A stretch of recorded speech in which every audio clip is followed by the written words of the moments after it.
Hi friends, welcome to Swathi spices. అందరూ ఎలా ఉన్నారు? నేను చాలా బాగున్నానండి. ఈరోజు మన వీడియోలో రొయ్యల నిల్వ పచ్చడి ఎలా చేయాలో చూపించబోతున్నాను. అప్పటికప్పుడు రొయ్యలు తినాలనిపిస్తే ఇలా రొయ్యల పచ్చడిని వేసుకుని తినేయచ్చండి. ఫ్రిడ్జ్లో స్టోర్ చేయకపోయినప్పటికీ 3 మంత్స్ వరకు ఇది నిల్వ ఉంటుంది. అయితే ఈ రొయ్యల పచ్చడిని ఎలా ప్రిపేర్ చేసుకోవాలో ప్రాసెస్లోకి వెళ్ళిపోదాం. ఈ రొయ్యల పచ్చడి కోసం నేనైతే ఒక 1/2 కేజీ రొయ్యలను తీసుకున్నానండి. వీటిని ఎలా క్లీన్ చేసుకోవాలో కూడా మీకు ఈ వీడియోలో చూపించబోతున్నాను. ఏదైనా నైఫ్ని తీసుకొని దాన్ని ఇక్కడ నేను చూపిస్తున్న విధంగా పైన ఈ విధంగా కట్ చేసుకుంటే లోపల ఉన్న బ్లాక్ స్పాట్ అనేది రిమూవ్ చేసుకోవాలి.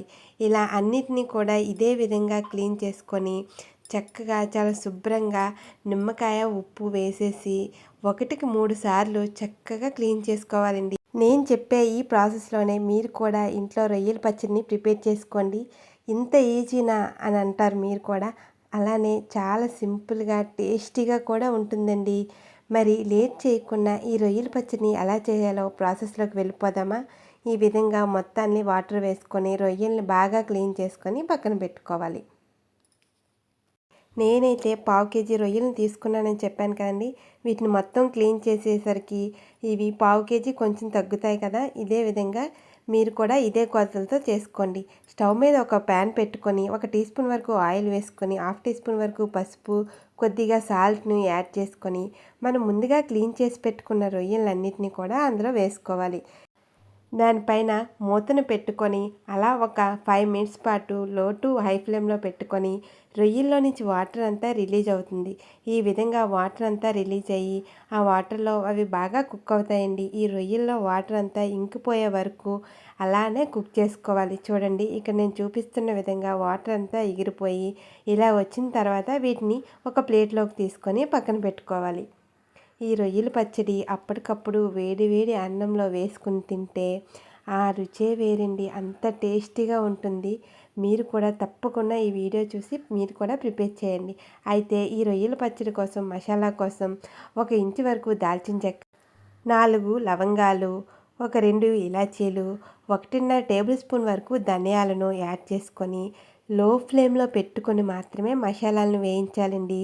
మసాలా మాడనివ్వకూడదు.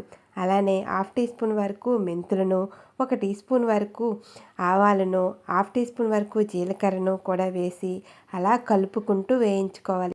మసాలాలు ఎప్పుడూ మాడనివ్వకూడదు. మనకి ఈ మసాలాలు వేగగానే ఒక మంచి ఫ్లేవర్ వస్తుంది. ఫ్లేవర్ రాగానే స్టవ్ ఆఫ్ చేసి పూర్తిగా చల్లారిన తర్వాత మిక్సీ జార్లోకి తీసుకొని మెత్తటి పౌడర్గా చేసి పక్కన పెట్టుకోండి. అదే ప్యాన్లోకి ఈ రొయ్యల పచ్చడి కోసం మనకి 1/2 కప్పు వరకు ఆయిల్ పడుతుందండి. ఆయిల్ని యాడ్ చేసుకొని ముందుగా మనం ఉడికించి పెట్టుకున్న రొయ్యలన్నిటినీ కూడా వీటిలో వేసుకోవాలి. ఈ విధంగా రొయ్యలన్నిటిని వేసుకొని అలా కలుపుకుంటూ లో టు మీడియం ఫ్లేమ్ పెట్టుకొని మాత్రమే అలా ఫ్రై చేసుకోవాలండి. ఇలా రొయ్యలను మొత్తాన్ని కూడా ఈవెన్గా ప్యాన్కి సర్ది పెట్టుకొని ఫ్రై చేసుకుంటే అవి చక్కగా వేగుతాయి. అలా కలుపుకుంటూ వేయించుకోవాలి. ఈ విధంగా రొయ్యలను గోల్డెన్ కలర్లో వచ్చే వరకు, ఆయిల్ నుంచి సపరేట్ అయ్యే వరకు ఇలా కలుపుకుంటూ మొత్తంగా వేయించుకోండి. ఇలాంటి వీడియోస్ మన ఛానల్లో చాలా ఉన్నాయండి. ఒకసారి వీలైతే విజిట్ చేయండి. చూడండి, రొయ్యలు చక్కగా వేగాయి కదా. ఇందులోకి 1 టీ స్పూన్ వరకు ఫ్రెష్గా దంచిన అల్లం వెల్లుల్లి పేస్ట్ని కూడా యాడ్ చేసి పచ్చివాసన పోయే వరకు చక్కగా వేయించుకోవాలండి. అల్లం వెల్లుల్లి పేస్టు ఫ్రెష్గా దంచింది మాత్రమే వేయండి, మంచి ఫ్లేవర్ వస్తుంది. ఈ విధంగా అల్లం వెల్లుల్లి పేస్ట్ కూడా చక్కగా వేగి మొత్తాన్ని బాగా మిక్స్ చేసుకోండి. ఇంతవరకు నా వీడియో చూసారంటే నా వీడియో మీకు నచ్చిందనే అనుకుంటున్నాను. కొత్తగా ఎవరైనా చూస్తున్నట్లయితే ఇప్పుడే మన ఛానల్ సబ్స్క్రైబ్ చేసుకోండి. ఈ విధంగా ఆయిల్ మొత్తం కూడా సపరేట్ అయ్యే వరకు చక్కగా రొయ్యలు, అల్లం వెల్లుల్లి పేస్టు వేగిన తర్వాత ఇందులోకి కారంకి తగ్గట్టుగా 1 టీ స్పూన్ వరకు నేను రెడ్ చిల్లీ కారాన్ని యూజ్ చేస్తున్నానండి. మీకు కారం తక్కువగా ఉంటే 2 టేబుల్ స్పూన్ల వరకు యూజ్ చేసుకోవచ్చు. నాది కారం చాలా ఎక్కువగా ఉంటుంది, అందుకే 1 టేబుల్ స్పూన్ వరకు కారాన్ని యూజ్ చేస్తున్నాను. 1 టీ స్పూన్ వరకు సాల్టు, మనం ముందుగా పొడి చేసి పెట్టుకున్న మసాలా పౌడర్ని కూడా యాడ్ చేసుకొని స్టవ్ ఆఫ్ చేసిన తర్వాత మాత్రమే ఈ మసాలాలు, సాల్టు, కారాన్ని యాడ్ చేసుకోవాలండి. స్టవ్ ఆన్లో ఉన్నటప్పుడు యాడ్ చేయకండి. ఇలా మసాలాలు అన్నీ కూడా ఈవెన్గా కలిసేటట్టు మిక్స్ చేసుకోండి. ఇది గోరువెచ్చగా ఉన్నప్పుడు మాత్రమే ఒక పెద్ద సైజు నిమ్మకాయ రసాన్ని కూడా అందులోకి యాడ్ చేసుకొని మొత్తాన్ని బాగా మిక్స్ చేసుకోవాలండి.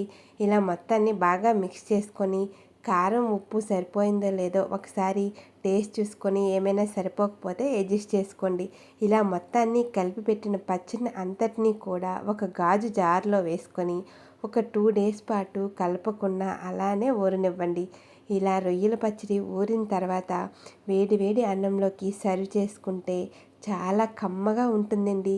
మనకి రొయ్యలు అన్ సీజన్లో ఇలా పచ్చడిని చక్కగా వేసుకొని తినేయచ్చు. మరి నా వీడియో నచ్చితే లైక్ చేసి మీ ఫ్రెండ్స్ అండ్ ఫ్యామిలీకి షేర్ చేయండి. Thanks for watching.